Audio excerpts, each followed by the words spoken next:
따스함으로 보듬어가리. 주님 우리 안에 함께 하시니 형제자매의 기쁨과 슬픔 느끼네. 내 안에 있는 주님 모습 보네. 그분 기뻐하시네.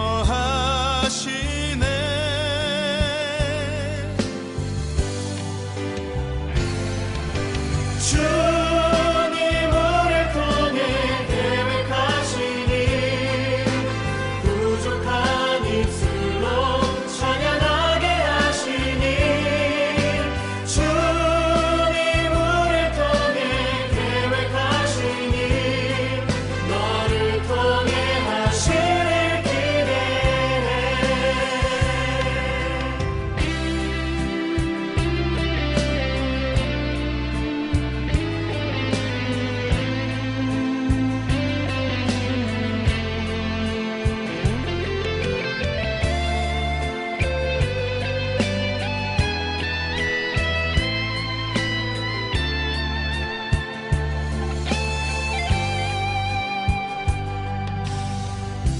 주 안에 우린 하나 모습은 달라도 예수님 한 분만 바라네. 사랑과 선행으로 서로를 격려해 따스함으로 보듬어가리. 주님 우리 안에 함께 하시니 형제자매의 기쁨과 슬픔 느끼네. 내 안에 있는 주님 모습 보네. 그분 기뻐하시네.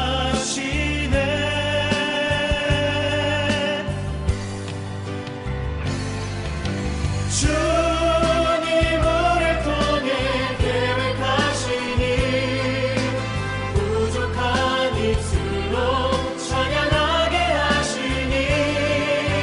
주님 우리를 통해 계획하시니 너를 통해 하시길 기대해. 주님 우리를 통해 계획하시니 부족한 입술로 찬양하게 하시니. 주님 우리를 통해 계획하시니 너를 통해 하시길 기대해. 주님 우리를 통해 계획하시니 부족한 입술로 찬양하게 하시니.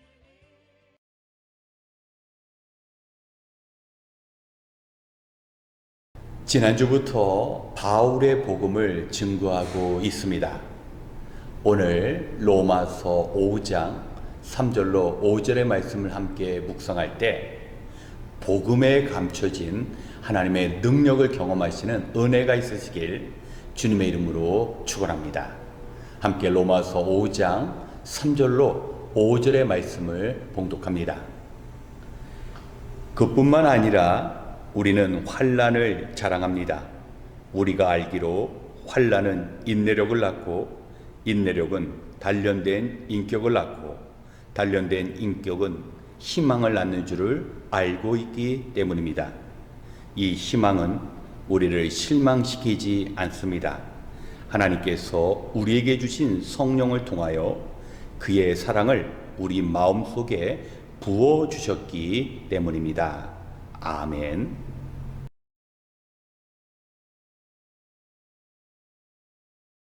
바울은 하나님께서 구원하시기로 작정한 하나님의 백성들에게 어떻게 구원의 일들을 이루어 가시는지 로마서 1장으로부터 4장에 이르기까지 정확히 설명하고 있습니다. 이스라엘의 시조인 아브라함은 어떻게 구원을 받았습니까? 아브라함은 85살 때 하나님께서 그의 믿음을 보시고 의롭다 하심으로 구원을 얻었습니다. 이때는 아브라함이 할례를 받기 14년 전이었고 또 이스라엘 민족에게 율법이 주어지기 이미 500년 전의 일이었습니다. 그렇기 때문에 아브라함은 율법이나 할례를 가지고 하나님께 의롭다함을 받은 것이 아니라 하나님을 향한 그 믿음으로써 하나님께서 구원에 이르는 그 의를 인정하셨습니다. 그가 85살 때 더 이상 자녀를 생산할 수 없어서 이제 다메섹의 엘리에스를 자신의 후계자, 자신의 양 아들로 삼으려는 그때 하나님께서는 아브라함을 데리고 밖에 나가셔서 장차 아브라함의 후손이 밤하늘의 별처럼 많아질 것을 약속해 주셨습니다. 자신은 아이를 낳을 수 없는 그 상황이지만 하나님께서 주신 그 언약을 믿고 하나님을 전적으로 신뢰한 그 믿음 때문에 하나님은 아브라함을 의롭다 하셨고 그 의로움으로 인하여 구원을 얻을 수 있었던 것입니다. 우리도 마찬가지입니다. 우리가 하나님의 율법을 지키는 것이 아니라 우리에게 어떤 법적인 언약이 우리를 구원시키는 것이 아니라 하나님께서 보내주신 그 예수 그리스도를 믿는 믿음으로 우리는 구원을 얻을 수 있습니다. 그리고 로마서 5장을 보면 우리가 구원받은 이후에 놀라운 삶의 변화들이 기록되어 있습니다. 이전에 우리가 구원 아래 하나님의 그 구원의 은혜 가운데 있지 못했을 때 우리의 삶은 어땠습니까? 마치 법정의 범죄자가 그의 모든 잘못들이 하나하나 드러나는 것처럼 우리는 하나님의 진노와 저주 아래에 있었습니다. 하지만 하나님께서 우리를 의롭다고 인정하시는 그 의, 우리의 믿음을 보시고 하나님께서 의를 선포하심으로 이제는 하나님과 우리 사이에 화평, 평화가 이루어졌습니다. 이때 헬라어 단어를 보면요, 에이렌의 단어가 사용되었는데 이 단어는 전쟁이 없는 평화의 상태를 묘사할 때 쓰는 단어입니다. 그러니까 하나님과 우리는 이제 더 이상 죄로 인하여 적대적인 관계, 우리의 죄로 인하여 심판받는 관계가 아니라 우리가 하나님을 믿는 그 믿음으로 인하여 이제는 구원을 받았다라는 겁니다. 더욱 놀라운 것은요, 믿음으로 구원을 받았다고 했을 때 그 구원 받았다라는 단어는요, 헬라어로 부정과거 시제인데 이것은 과거에 받은 그 구원이 지금까지 동일히 유효하다라는 것을 의미합니다. 우리가 비록 구원받은 이후에 실수하고 범죄한다 할지라도 우리 하나님께서 구원을 이미 선포하셨기 때문에 우리를 이미 의롭다 하심으로 우리가 의로움을 받았기 때문에 우리는 의의 삶을 살아갈 수 있는 것입니다. 그런데 바울은 이야기합니다. 우리가 비록 구원을 받았지만 우리의 인생 가운데는 여전히 환난이 존재한다라는 겁니다. 예수님을 믿는 믿음으로 우리가 구원받은 하나님의 자녀로 살아간다고 해서 모든 일들이 순탄하게 해결되는 것이 아니라 여전히 역경과 어려움이 우리 앞에 놓여 있지만 바울은 그 환난들을 자랑할 수 있다고 말을 합니다. 왜 그렇습니까? 우리가 받는 그 환난은 인내를 낳고 우리가 인내함으로 우리는 연단된 인격을 소유하며 그 연단된 인격을 통하여 우리가 하나님 나라에 갈 수 있다라는 그 소망을 누릴 수 있기 때문입니다. 우리는 믿음으로 구원을 받았지만 여전히 문제가 많은 인생입니다. 우리의 인격과 자아는 여전히 하나님의 돌보심이 필요한 상황인데 하나님께서는 고난을 통하여 우리의 삶을 바꾸어 나가신다라는 겁니다. 우리는 기쁠 때 우리가 행복한 가운데 우리의 자아가 변화되지 않습니다. 참으로 눈물 흘릴 만큼 고통스러운 순간이 우리에게 주어질 때 우리는 우리의 약점과 우리의 문제를 발견하고 하나님께 간구함으로 말미암아 우리의 생 자체가, 우리의 인격이나 우리의 그 자아가 하나님께서 원하시는 방법으로 서서히 변화되는 성화의 과정을 겪을 수 있다는 겁니다. 그렇기 때문에 세상 사람들이 고난받고 그들이 절망하는 것과 달리 우리는 고난 속에서 소망을 갖고 하나님의 사랑을 느끼는데, 그것 역시 하나님께서 구원받은 자에게 주신 그 성령의 역사를 통하여 하나님의 사랑이 성령을 통하여 우리 안에 전달된다고 말씀하는 겁니다. 사랑하는 성도 여러분, 지금 어떤 어려움과 환난 가운데 있습니까? 우리가 당하는 그 모든 것들은 우리 인생을 망가뜨리거나 아니면 하나님의 계획 밖에서 이루어지는 것이 아니라 우리를 하나님의 자녀로 합당하게 살아가게 하기 위하여 하나님께서 주시는 소망이 결론인 시련이라는 겁니다. 그래서 우리는 어려운 가운데 낙심하지 않고 소망을 품고 그 역경과 그 고난을 뛰어넘어서 인내하는 우리가 변화될 그 모습을 기대하며 살아갈 수 있다는 겁니다. 사랑하는 성도 여러분, 우리의 연약함을 보는 것이 아니라 우리의 연약함을 온전케 하시는 그 하나님의 능력을 바라볼 수 있어야 합니다. 구원받았지만 여전히 모순투성이이고 구원받았지만 여전히 죄성을 일으키는 우리의 그 삶, 그러나 하나님께서는 고난의 자리를 통하여 우리를 다듬어 가고 계시는 것입니다. 그렇기 때문에 거꾸로 말한다면 우리가 고난당하는 것은 하나님의 구원받은 백성이라는 것을 반증하는 사실입니다. 구원받았기에 하나님께서는 오늘도 하나님께서 원하시는 그 삶을 살아갈 수 있도록 우리에게 어려움을 주시는 것입니다. 지금 이런저런 이유로 어려움을 당하고 계신다면 우리 하나님 주신 그 소망 가지고 우리가 끝까지 인내함으로 우리의 그 단련된 인격을 누리는 그 삶의 변화가 있어야 합니다.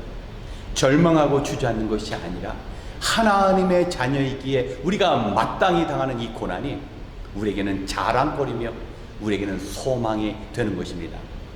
오늘도 바울을 통하여 우리에게 전해주시는 이 능력의 말씀 붙잡고 주님 나라 가는 그날까지 하나님의 구원의 일들을 기쁨으로 감당하시는 저와 여러분이 되시길 주님의 이름으로 축원합니다. 함께 기도하겠습니다.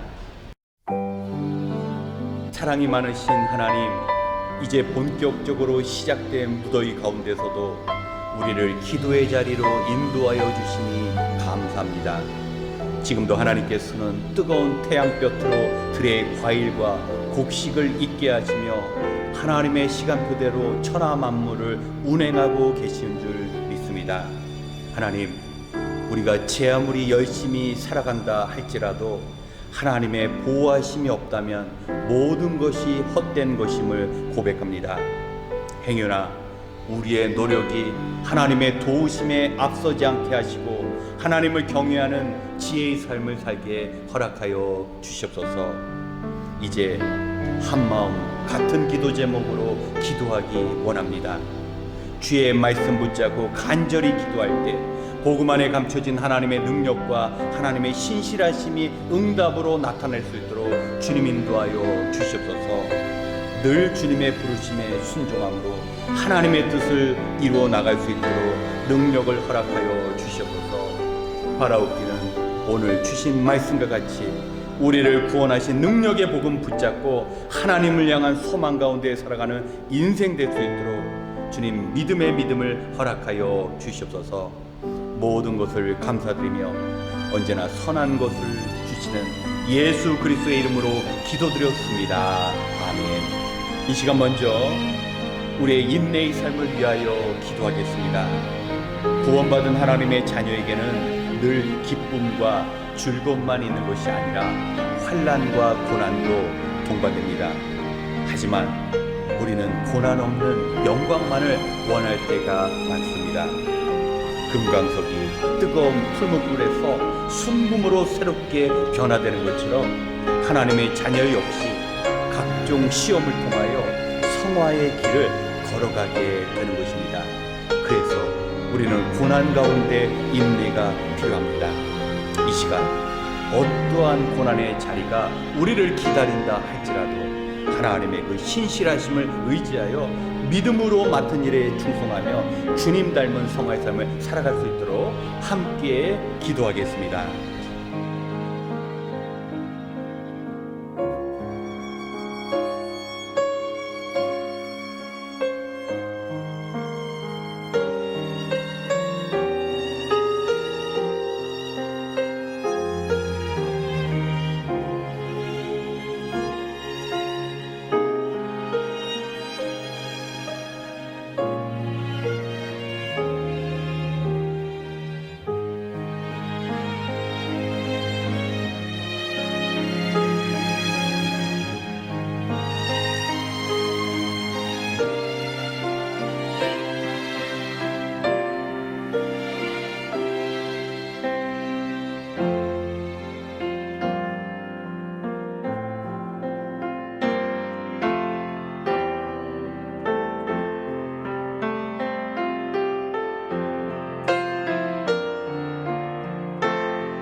두 번째, 종말의 시대를 살아가고 있는 우리 자신을 위하여 기도하겠습니다. 우리 주변에 일어나는 일들 가운데 결코 우연히 일어나는 일은 없습니다. 전 세계가 예상치 못한 기후변화와 끝이 보이지 않는 전쟁으로 사람뿐 아니라 자연도 고통의 시간을 맞이하고 있습니다. 예수님의 말씀에 귀를 기울여 보면 마지막 때에 견디기 어려운 환란이 임한다고 하는데 지금 우리가 살아가고 있는 이 세상이 그 어려움의 세상일 것입니다. 우리가 영의 눈으로 세상을 볼 때 마지막 날을 바르게 준비할 수 있습니다. 진정한 종말의 시대를 사는 지혜가 무엇일까요? 세상 사람처럼 먹고 마시고 시집가고 장가가는 일에 마음을 쏟는 것이 아니라 하나님께서 사랑하시사 독생자 예수를 내어주신 그 구원받아 할 영혼들을 주님께 인도하는 일입니다. 지금 당장 주님이 세상의 심판주로 오신다면 공중에서 주님을 영접할 수 있는 사람보다 이 땅에 남겨져 불심판을 받을 사람이 더 많을 것입니다. 한 영혼도 멸망받지 않고 구원에 이르기를 원하시는 그 주님의 소원을 이루며 살아가는 우리 자신이 될 수 있도록 이 시간 우리 자신을 위하여 함께 기도하겠습니다.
세 번째, 우리 교우들을 위하여 함께 기도하겠습니다.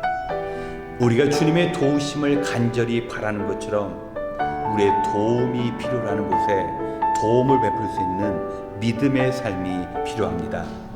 하나님께서는 고통 가운데 있는 자들과 함께 울며 또 기뻐하는 자들과 함께 기뻐하라고 말씀하셨습니다. 주변을 둘러보면 대부분의 성도님들이 우리의 기도를 필요로 합니다.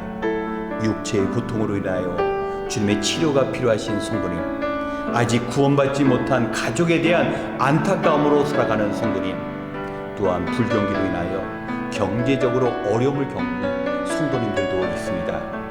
이 모든 문제 가운데 하나님의 도우심으로 어려움을 해결해 나갈 수 있도록 우리가 중보하며 기도해야 합니다. 주님의 하나된 교회 안에서 서로를 위하여 기도함으로 하늘로부터 임하는 주님의 도우심을 경험하고 늘 베풀며 섬기는 삶을 살아갈 수 있도록 우리 교우들을 위하여 함께 기도하겠습니다.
마지막으로 우리 교회를 위하여 기도하겠습니다. 주님께서는 성전을 가리켜 내 집은 만민이 기도하는 집이라고 말씀하셨습니다.